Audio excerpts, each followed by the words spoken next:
Joining me now is Karen McIntosh and Gary LaBelle. So welcome to the show. Thank you. Thank you. It's my pleasure to have you here. So you are here to advocate for putting in cameras or monitoring systems into group homes and senior homes. Yes. So why is this so important to you guys? You know, it's so hard to put a loved one in the hands of someone else to take care of. And it's just, using Matthew for an example, I mean, something happens, we want to know what happened. We want to know why there's something on his body that he can't tell us about. Right. You know, it's just for the safety of the residents and staff. Yes, and so Matthew is your son. That's him right here Yes. on the table. And so he's been in residency in a group home for quite a few years now. 10 years. 10 years. So, and he's had great care, as you mentioned to me earlier. So that's excellent. But I think, you know, as working in youth group homes, I do know that incidents do happen. Mm-hmm. And, you know, there's definitely a long process in terms of dealing with it. But, you know, I think transparency is ultimately the most important thing here. So you're also advocating for senior homes as well.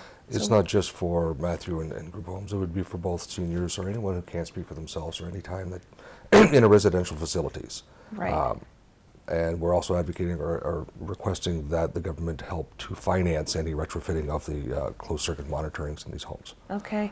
So you are getting a petition signed right now. You're in the second phase of it. Mm-hmm. Yes. So working with Jim McDonnell. Yes. So how's that process going? How did it start? I mean, I know you're moving along fairly quickly. Could you just talk about that? Well, we approached Jim McDonnell's office because we didn't know where to start. So we went with the idea.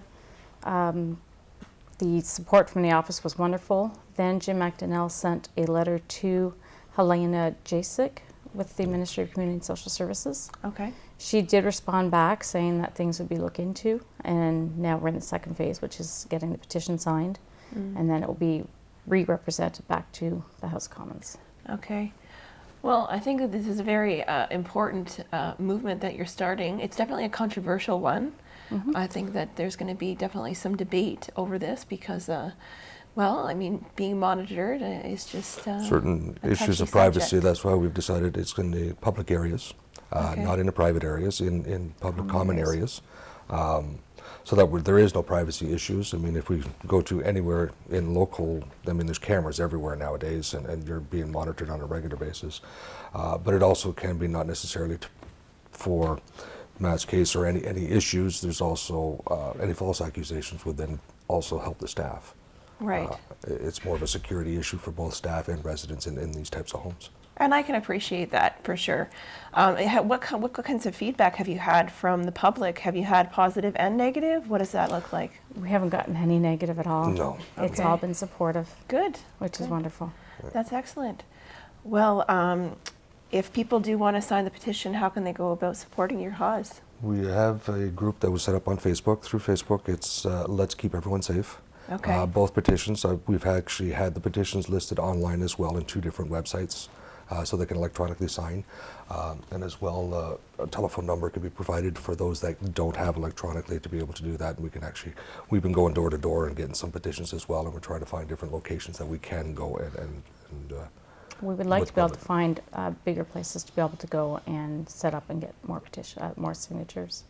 Okay. So, Will you be, do you know the timeline in terms of the process, seeing as you're in the second phase? I'm not sure what that looks like. no, there's not a specific timeline. We just Okay. want to make sure that we get enough signatures so that it has an effect. Okay. I believe that once submitted the first time, there was what Jim McDonnell's office mentioned, it was around 42 weeks before it was readdressed and all at the House of Commons would have to come up with a response to it.